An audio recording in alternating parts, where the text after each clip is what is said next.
El tema que vamos a desarrollar es el amparo, sus reformas, implicaciones legales y aplicación práctica. Gracias, amigo, buenas tardes. Primero que nada, gracias por la invitación, por permitirme estar en este espacio para que, como dices, tanto la gente, los abogados, que estamos inmersos en este mundo jurídico, pero también a lo mejor quienes no tengan una relación, un contacto directo con el derecho, puedan aprender a través de este tipo de foros, a través de este tipo de podcast y llegar a ustedes en las redes sociales. Su servidor, como lo dijo mi amigo Cristian, soy Juan José Pulido Rogel, actualmente soy secretario de juzgado en el Juzgado Quinto de Distrito en materia administrativa, civil y de trabajo en el Estado de México, con residencia en la ciudad capital, en Toluca. Y pues bueno, el tema que decía Cristian que vamos a tocar el día de hoy, pues precisamente es el juicio de amparo y las reformas que últimamente, como nos hemos dado cuenta a través de los medios de comunicación, ha sufrido recientemente, sobre todo en el mes de octubre pasado. Entonces, amigo, pues si tú, como tú lo indiques, ahora sí que tú dinos cómo podemos ayudar aquí al público, cómo podemos abordar el tema para que, bueno, sea muy enriquecedor para todos y sobre todo podamos obtener esta tarde conocimiento en esta materia tan importante que es el juicio de amparo. Por supuesto, amigo, agradezco infinitamente esa apertura porque evidentemente debemos recordar que la génesis de este canal pues es que todos aprendamos cosas nuevas que nos sirvan para aplicar en la vida diaria. Y bueno, vamos a iniciar con una pregunta que me parece muy importante para la ciudadanía en general y en particular a veces en ocasiones algunos abogados todavía no han entendido la razón de ser de por qué existe el amparo. En ese sentido, la primera pregunta de este podcast sería, ¿qué es un juicio de amparo y para qué nos sirve, ¿no? O sea, ¿por qué reconocerlo en la Constitución? Con esa pregunta aperturaríamos, secretario, usted indíqueme cuál sería la respuesta. Claro que sí. Mira, lo más importante y por donde tenemos que partir, primero es que, como su nombre lo indica, juicio de amparo es porque se trata de un procedimiento jurisdiccional con reglas específicas que contempla precisamente la ley de amparo. Nosotros tenemos que tener en cuenta que el juicio de amparo tiene su origen en la Constitución Política de los Estados Unidos Mexicanos en los artículos 103 y 107. Ese es el principal fundamento de la existencia del juicio de amparo hablando en materia legal. ¿Y por qué es un juicio? Bueno, porque un juicio precisamente es un procedimiento que se lleva por distintas etapas y concluye con el dictado de una resolución o de una sentencia. Pero ¿quién va a conocer del juicio de amparo? Bueno, en el sistema jurídico mexicano conoce del juicio de amparo en la vía indirecta un juez de distrito. Es ante un juez de distrito precisamente ante quien se debe de promover la demanda de amparo. ¿Y cuándo vamos a promover una demanda de amparo? Que eso creo que es lo más importante y es básico que toda mexicana y todo mexicano debe de saber. El juicio de amparo se debe de promover cuando alguna autoridad, ojo, es un juicio de una autoridad en contra de un ciudadano y esa autoridad ha vulnerado, ha restringido o ha atacado algunos de los derechos humanos o fundamentales que contempla nuestra Constitución política. Ejemplo, cuando una autoridad de salud que está obligada precisamente a proporcionar ese servicio básico, universal y fundamental de salud al que tenemos derecho todas las y los mexicanos, puede un ciudadano acudir a un juez de distrito a demandar precisamente esa falta de atención médica o esa omisión en la que se ha incurrido. ¿Y cómo se va a hacer? A través de una demanda. Esta demanda se tiene que presentar, no necesariamente, ojo amigo, ojo estimadas personas que nos ven y nos hacen favor de escuchar, no necesita necesariamente que un abogado firme la demanda. Nosotros como ciudadanos mexicanos podemos acudir de manera directa al juicio de amparo sin necesidad de que un abogado firme la demanda. Nosotros mismos la podemos suscribir por propio derecho y la podemos firmar. Hacerla llegar ante el juez de distrito, que es la autoridad que va a conocer de ese juicio de amparo, para que una vez que llegue la demanda en 24 horas, el juez de distrito se pronuncie en su admisión, en la prevención, si es que la demanda tiene a lo mejor alguna irregularidad que sea necesaria poder dilucidar para poderla admitir a trámite, o bien respecto de su admisión. Y es ahí, en la admisión, cuando empieza este camino, este procedimiento de amparo que necesariamente va a culminar con el dictado de una sentencia. Pero antes de llegar a la sentencia, necesitamos llamar a la autoridad responsable. Esto es, a esa autoridad que omitió o que a lo mejor restringió ese derecho de salud a la persona que no le quiso dar la atención médica, para que nos diga a través de su informe justificado cuáles son las razones o fundamentos de su negativa, o bien si esa omisión que se le reclamó en caso de que no le dieran atención médica a una persona ya hubiera cesado con motivo de que ya se le dio atención médica. Entonces es muy importante que podamos nosotros identificar que en el informe justificado la autoridad, insisto, en este caso en el ejemplo que puse, la autoridad de salud, la que le tiene que brindar las herramientas para precisamente podernos atender médicamente, pues bueno, nos den los razonamientos de por qué a lo mejor no nos dieron ninguna prescripción médica, no se nos dio el medicamento o no se nos está dando la atención inmediata para algún padecimiento que a lo mejor necesitemos de intervención inmediata, ¿no? Y después de que llegue el informe justificado, se le va a conceder vista al quejoso, que es la persona que promovió la demanda de amparo, para que posteriormente el juez, con los elementos que tenga de la demanda, con el informe justificado y las pruebas que en su caso se lleguen a ofrecer, podemos llegar al dictado de una sentencia que, si se llegase a acreditar que la autoridad de salud efectivamente incurrió en una omisión o, a pesar de estar obligada a dar el servicio de salud en términos del artículo 4 constitucional, no se lo dio a la población, entonces vamos a llegar al otorgamiento del amparo. Es decir, como se dice coloquialmente, nos van a conceder el amparo para que la autoridad restituya ese derecho fundamental, ese derecho humano, que en este caso el derecho de salud que se nos violó, para que la misma quede eliminada. Es decir, se nos otorgue la atención médica que necesitamos, se nos dé el medicamento, o si nosotros necesitamos de un tratamiento que a lo mejor lleve una secuencia de meses o de semanas, pues también vigilar que durante ese tiempo precisamente el personal de salud esté atendiendo a la ciudadanía. Eso es en términos generales lo que es el juicio de amparo. Lo que debemos de entender, que prácticamente es, naturalmente, es el juicio garante, protector de los derechos humanos que tenemos todos por el simple hecho de ser humanos consagrados en nuestra Constitución. Muy interesante toda la explicación que nos da el maestro precisamente respecto de lo que es el amparo.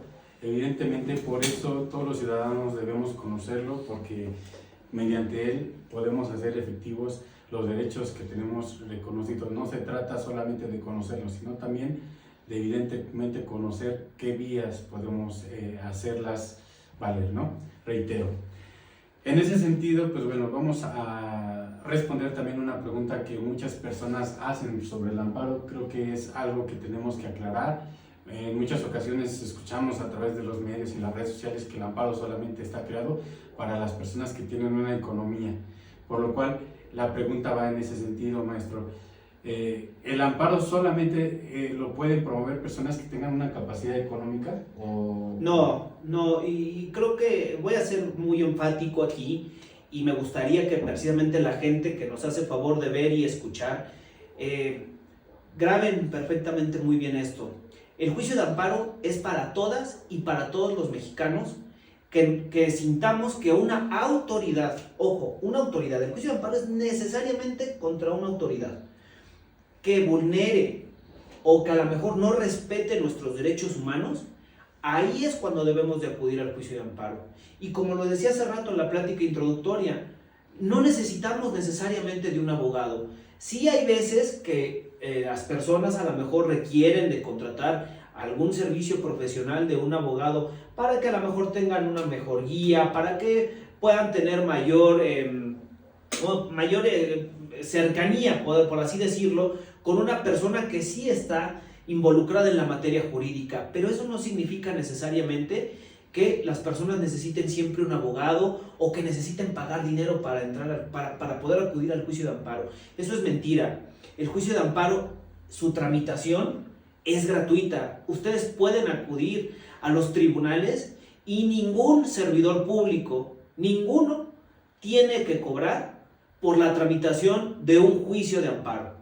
Y en el caso de que así lo hiciere, yo les invito a denunciarlo ante las autoridades correspondientes, que si gustan más adelante lo vamos a tomar para que puedan tomar nota, pero insisto, ninguna persona, servidora pública del Poder Judicial de la Federación que conozca del juicio de amparo puede cobrar por tramitación del juicio de amparo, porque la propia Constitución nos dice que la impartición de justicia debe de ser de manera gratuita.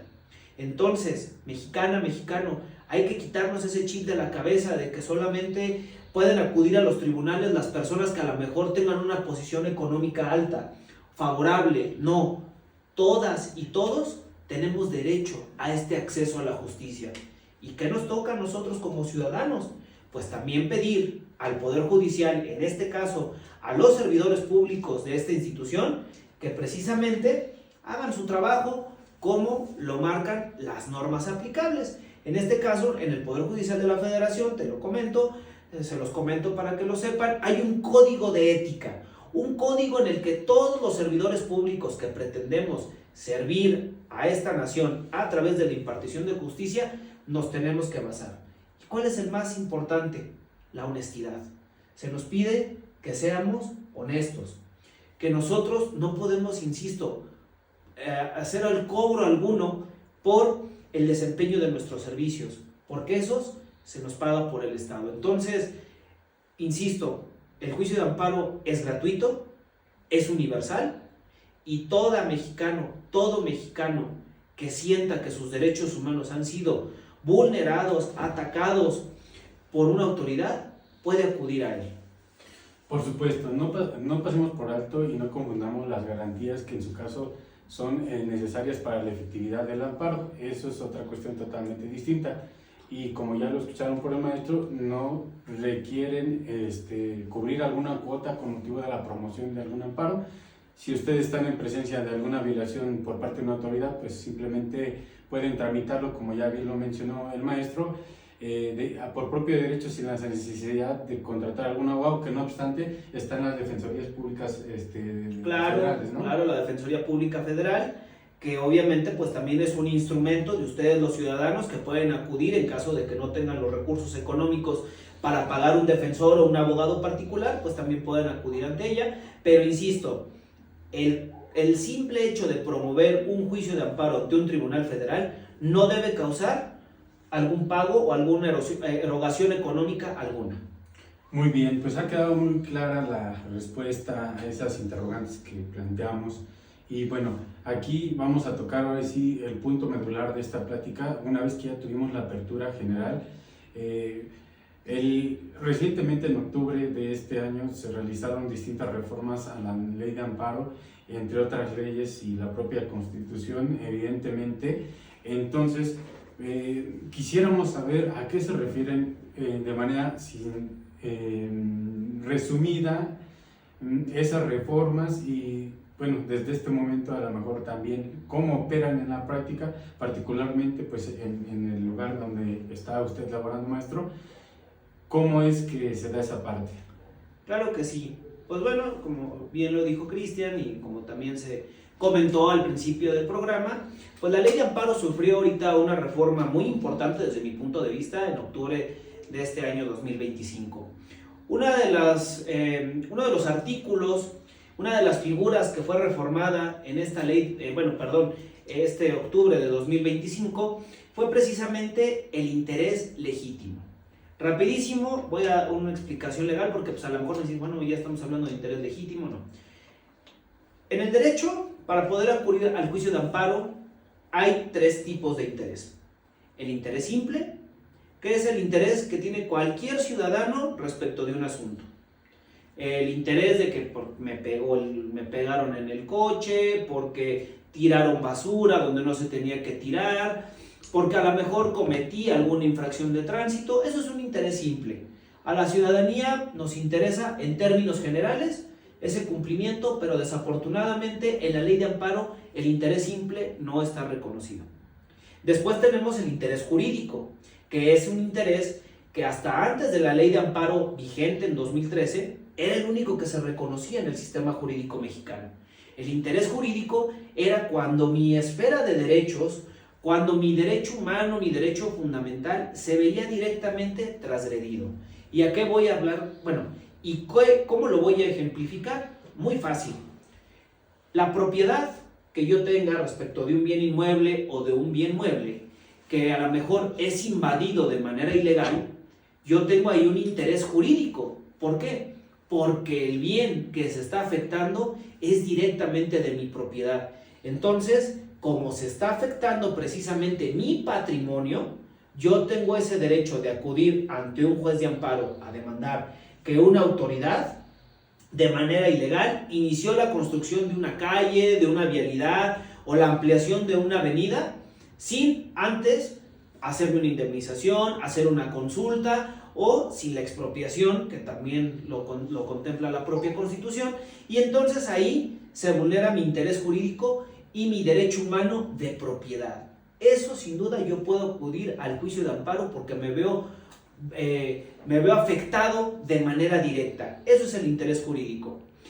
¿Y cuál es el interés legítimo? Bueno, el interés legítimo surge a raíz del 2013 y criterios jurisprudenciales que ya venían cocinándose en la novena época de la Suprema Corte de Justicia de la Nación, donde a lo mejor tú no necesitabas ser directamente ese sujeto de ese derecho, pero en una parte de tu esfera jurídica, en una parte de mis derechos, por el hecho de que una autoridad haga una construcción, por el hecho de que alguna autoridad haga alguna deforestación, me veo afectado. Y aquí los voy a ejemplificar.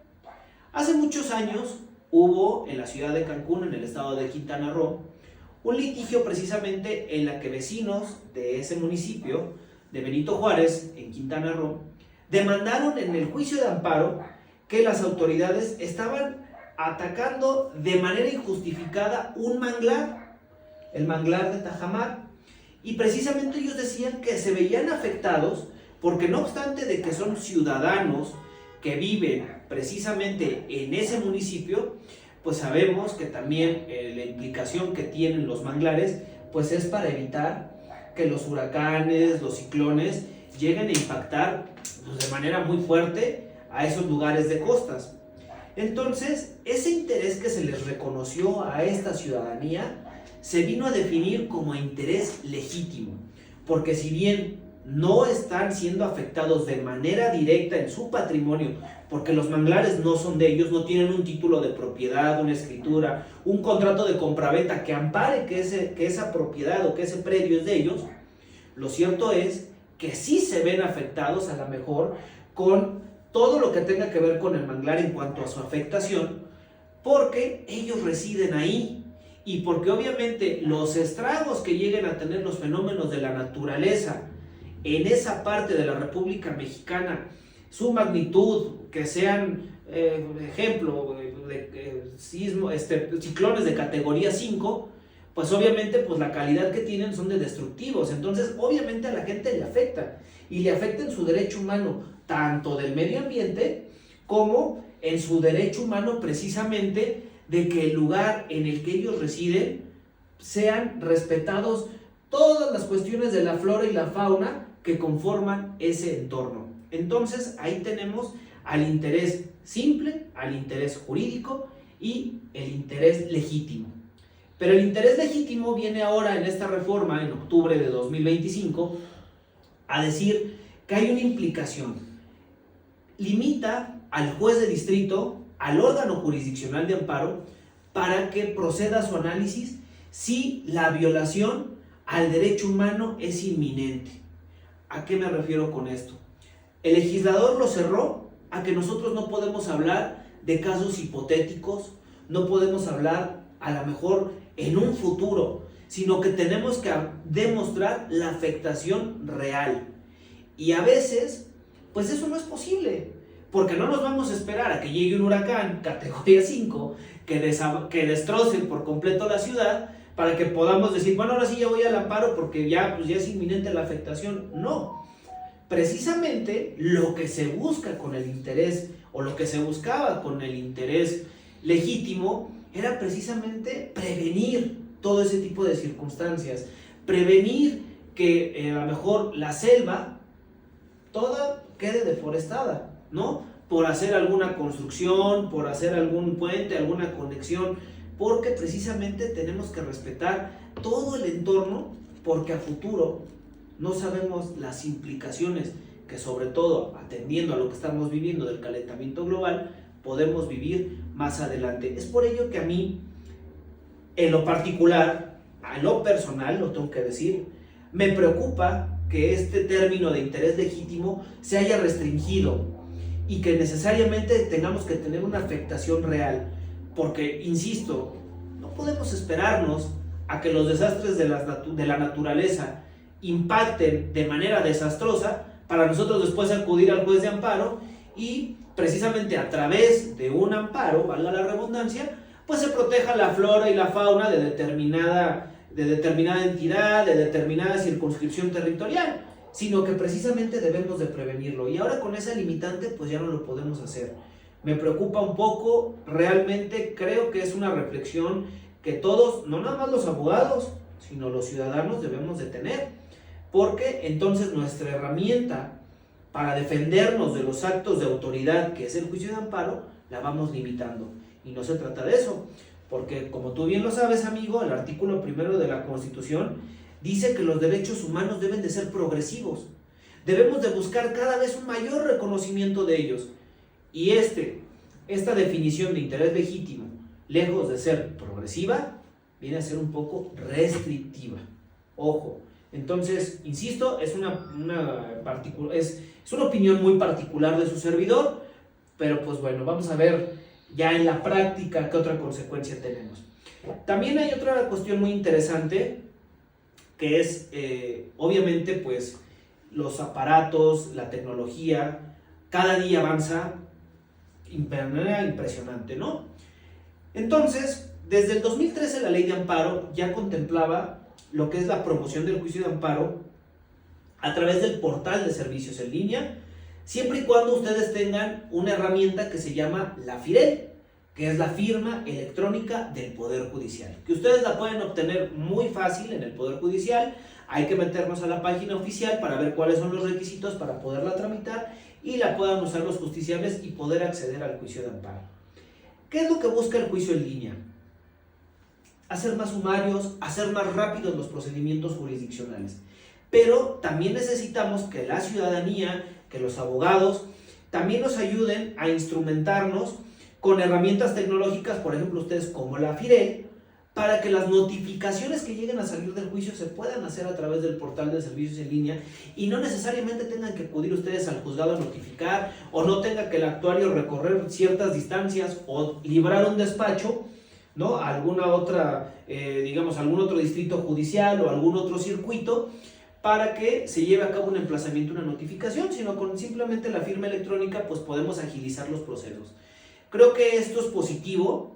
Obviamente también tenemos que tomar en cuenta la realidad de nuestro México, la realidad de nuestro país, y bueno, a pesar de que las herramientas tecnológicas han evolucionado y cada vez más personas tenemos acceso a estos aparatos, también lo es que hay partes de nuestra República Mexicana que desafortunadamente no lo es así. Entonces, creo que es positivo que le apostemos a la tecnología, pero tenemos que ir de manera paulatina. No nos cerramos a que en un futuro ya todo sea en línea, pero mientras nuestro país siga teniendo un elevado número de gente en calidad de pobreza, de marginación, de olvido, de que no llega la luz o que no llegan otros servicios como puede ser el internet, que es básico y elemental para que pueda una persona acceder al portal de servicios en línea, pues obviamente esto no va a ser posible. Entonces, si bien tiene su lado positivo, creo que tenemos que ir paulatinamente. Y por último, otra de las reformas que surgió ahora en octubre de 2025, pues se reforma la suspensión. los requisitos para que se le pueda conceder a una persona la suspensión en el juicio de amparo, y aquí seré breve. Cuando promueves un juicio de amparo, también tienes la oportunidad de ahí mismo promover o solicitar una suspensión. Y luego ahí es donde los medios de comunicación o las personas que no están vinculadas directamente al derecho nos confunden y confunden a la ciudadanía. Porque a veces a las personas no les conceden ni les otorgan un amparo, les conceden una suspensión, como su nombre lo dice, suspendo para que las cosas se mantengan en el estado que guardan hasta que yo tenga elementos suficientes para resolver a quién le voy a dar la razón. Pero esa suspensión no significa que ganaste, es meramente una medida precautoria para que las cosas se mantengan en el estado que guardan. Y los medios de comunicación, insisto muchas veces, juez fulano concedió el amparo, juez sultano concedió el amparo, cuando realmente lo que se ha concedido es una suspensión. ¿Y qué hacemos con este tipo de notas, ojo, no informadas? Confundir a la ciudadanía. Entonces, en esta materia de suspensión, que lo contempla también la ley de amparo, ahora ya se establecen mayores requisitos. Antes solamente había dos requisitos básicos y fundamentales para conceder la suspensión. Es que la pidiera el quejoso y que no vulnerara el orden público ni el interés social. Y la propia ley de amparo nos da un catálogo de cuáles son los actos que vamos a tener nosotros como aquellos que van en contra del orden público y del interés social. Y bueno, ese catálogo, aparte de que se aumentó, pues ahora lo que tenemos es que necesitamos para nosotros conceder la suspensión, sobre todo en materia tributaria, en materia de bloqueo de cuentas, acreditar que el dinero venga de una procedencia lícita. Si tú vas al juicio de amparo y solicitas la suspensión para que se te desbloqueen las cuentas que te fueron bloqueadas, si tú no acreditas que venga el dinero de manera lícita o la llegada de ese dinero a la cuenta de manera lícita, no se te va a conceder la suspensión. Igual, cuando vas por tercero extraño, un tercero extraño normal, una persona que sin ser parte de un juicio está siendo molestada en sus propiedades o en sus posesiones, ahora, ¿qué es lo que necesitas? Necesariamente llevar pruebas al incidente de suspensión que inminentemente te lleven a la certeza de que efectivamente vamos a obtener una próxima protección constitucional, o sea, una sentencia favorable. Si no, también ya no va a ser procedente. Entonces, creo que, y lo insisto, o sea, lo quiero repetir mucho porque no es es una opinión personal, es una opinión que hago en este espacio a través de las redes sociales, en que yo creo que es restrictivo. Ya creo que perdimos de vista esa progresividad que debe de haber los derechos humanos y los empezamos a restringir, cosa que no debe de ser así, pero soy optimista, amigo, y espero, por el bien de todos los mexicanos, que realmente pues reflexionen los legisladores respetuosamente y podamos nuevamente reencauzar el juicio de amparo a que sea nuevamente esa esencia del, ¿cómo podemos decir? Como la herramienta básica y elemental que tiene el ciudadano para defenderse ante la autoridad. Muy bien, amigo. Con eso cierras la respuesta a la pregunta. Con eso cerramos, claro que sí. Bueno, de esa pregunta, evidentemente. Muy bien, pues bueno, ha quedado muy clara esta parte. Evidentemente, creo que tenemos un camino muy largo por recorrer, particularmente los abogados litigantes en materia de amparo deben tomar nota específicamente que ya la tecnología es parte de nuestro trabajo, es parte de nuestra realidad, porque yo sigo advirtiendo que muchos abogados no saben utilizar la tecnología, particularmente cuando le señalas una audiencia a través de una liga electrónica, no saben utilizar esos sistemas. Es muy importante que ya estemos actualizados en esa parte, ¿no? Y evidentemente comparto el criterio de que va a ser una tarea muy titánica para estados donde todavía no tienen la infraestructura para poder acoplarse precisamente al sistema que ya tiene el Poder Judicial Federal, pero ahora de manera más extendida y particularmente porque, pues bueno, ya de manera muy directa se establece la obligación de todas las autoridades que deben contar precisamente con esa cuenta para el acceso al tribunal electrónico y de igual manera El tema de las notificaciones es algo también bastante interesante, porque en ocasiones te señalan un domicilio particular y tú adviertes que tiene aparte el acceso del usuario al Poder Judicial de la Federación, pues tendrá que preferirse, ¿no?, esa parte de la cuenta de... De hecho, la ley de amparo, ahora, ojo abogados, antes de esta reforma de octubre, tú podías señalar el usuario y solamente para consulta. Ahora la ley en el 27, en el artículo 27, ojo, ya dice que si tienes un usuario registrado ante el portal de servicios en línea, a ese necesariamente se le van a hacer las notificaciones. O sea, ya no te están dando la opción de si quieres que te las hagan electrónicas o no. No, si tú ya tienes un usuario registrado, a ese usuario se te van a llegar las notificaciones y ya no se les van a hacer en el domicilio personal. Porque eso también, ojo, nos genera una incertidumbre jurídica. Porque no podemos tener una duplicidad o triplicidad de notificaciones que al ratito nos causen una inseguridad, que no sepamos cuál es la que debamos atender. No, debemos de dar certeza jurídica a los justiciables y por eso solamente optar por una herramienta para notificar, ya sea la de la FIREL a través del usuario o su domicilio particular, siempre y cuando no tengan el usuario registrado. Muy bien, me parece muy puntual lo que dice el maestro.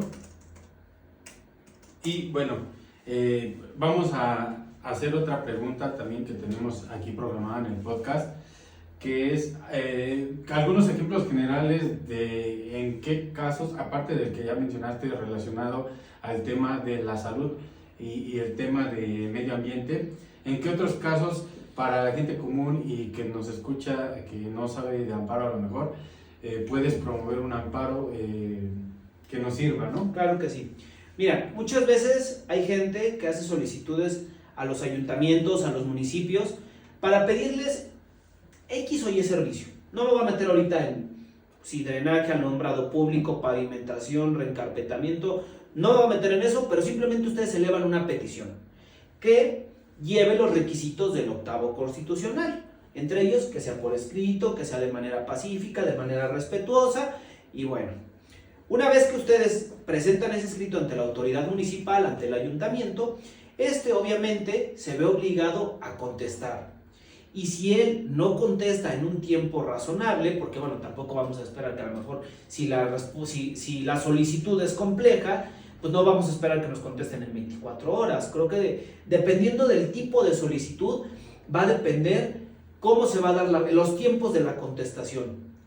Pero hay veces que se hace la solicitud muy simple, como de, oiga, es que lleva mucho tiempo sin pasar el carro de la basura, necesitamos por favor que ya venga el carro de la basura porque la verdad es que aquí ya se está haciendo un foco de infección, incluso ya tenemos un problema de salud, etc.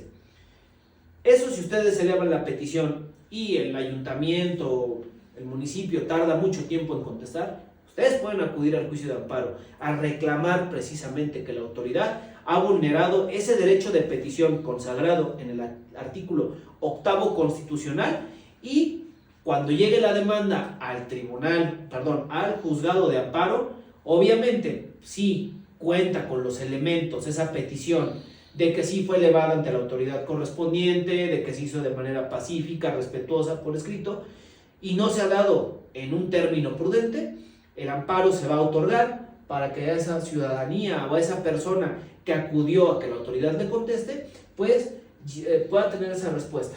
Eso es muy importante. A veces luego ya no sabemos qué hacer, nos sentimos desesperados. No, para eso, amigos, amigas, está el juicio de amparo. No solamente en materia penal, luego escuchamos mucho solamente que en materia penal o en materia fiscal el amparo, no. El amparo es para todo el catálogo y toda la gama de derechos humanos que están consagrados en nuestra Constitución y en los tratados internacionales de los que el Estado mexicano es parte, siempre y cuando estén ratificados por el Senado de la República. Muy bien, amigo. Me parece muy acertado tu comentario, por lo cual invitamos a todas aquellas personas a que se instruyan más sobre el amparo para que lo hagan valer, ¿no? Que vamos a cerrar con una pregunta. Evidentemente esta pregunta me parece muy importante porque a veces en ocasiones pareciera que no existe esa sensibilidad, esa humanidad por parte de las autoridades Hay un principio dentro del amparo, evidentemente, que tenemos, que es, bueno, va relacionado con ese principio. Anteriormente se conocía como principio de estricto derecho, ahora ha evolucionado, y evidentemente hay una excepción que es la relacionada a la suplencia de la deficiencia de la queja, y eso me parece que es muy puntual que lo mencionemos aquí. ¿Qué pasa si una persona promueve una demanda con conceptos de violación, es decir, con argumentos que no están bien formulados? En ese caso, sobre todo tratándose de personas vulnerables, ¿cómo opera o qué hace un juzgado de distrito cuando aprecia que está mal planteada su demanda en cuanto a esos puntos? Sí, fíjate, la propia ley de amparo establece en qué materias se va a dar la suplencia de la queja, de la deficiencia de la queja, como bien lo dijo mi amigo Cristian. ¿Qué tenemos que entender por esto? Hay materias en las que aún y cuando no exista un concepto de violación formulado como tal, o sea, un argumento jurídico donde yo hago conocerle al juez por qué la autoridad vulneró mis derechos, hay demandas que aunque no lo tengan, dependiendo de la materia, el juez de amparo lo debe analizar de oficio. ¿Cuáles son estas materias? La materia penal. En la materia penal, aunque su demanda no tenga un concepto de violación, un argumento jurídico tendente a poner en evidencia alguna arbitrariedad de la autoridad, el juez de amparo lo tiene que estudiar de oficio. Igual en materia de alimentos, y esto es muy importante, porque obviamente los alimentos son de primera necesidad y aparte son, en la mayoría de las veces, para la niñez, para la infancia. Entonces, precisamente, pues, ¿qué es lo que tiene que velar el Estado? Que los menores, los niños, los infantes, crezcan, ¿no?, sin esas carencias y que tengan los elementos esenciales y elementales para su sano desarrollo. Por eso también en materia de alimentos se da la suplencia de la queja, tanto, ojo, en el acreedor como en el deudor. Porque a veces nada más pensamos que es por la persona, nada más se le va a suplir la deficiencia al que le deben los alimentos. No, también se le va a suplir al que debe los alimentos, tanto al deudor como al acreedor. También tenemos esa suplencia, obviamente, en la materia agraria y tenemos esa suplencia en materia laboral. Aquí sí, solamente en beneficio del trabajador. Si una persona empleadora, o como todavía lo dice la Ley Federal del Trabajo, un patrón, acude al juicio de amparo y no hace conceptos de violación porque piensa que se le va a suplir la deficiencia, pues no, estamos equivocados. Desafortunadamente, pues para ellos no aplica esta regla, solamente para la persona trabajadora, para la persona que en su momento aduce que fue despedido de manera injustificada. En las demás materias no hay suplencia de la queja, amigo. Tenemos que formular argumentos lógicos, jurídicos, que precisamente pongan en evidencia que la autoridad violó nuestros derechos humanos. Muy bien.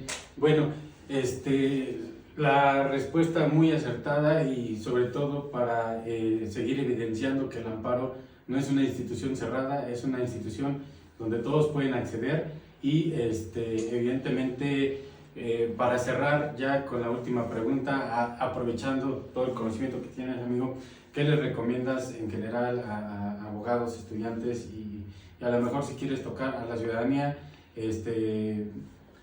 bueno, particularmente a los abogados y a los estudiantes, algunas estrategias en litigio en materia de amparo, que tú digas, sabes que esto es muy importante? Yo creo que lo más importante, y lo digo de manera respetuosa, siempre nos vayamos actualizando conforme a las reformas de las leyes. En este caso, si la ley de amparo se reformó en octubre de 2025 y tenemos duda, hay que acercarnos, hay que crear foros. Esto de la tecnología es maravilloso, amigo, porque antes no se tenía, ahora ya se tiene.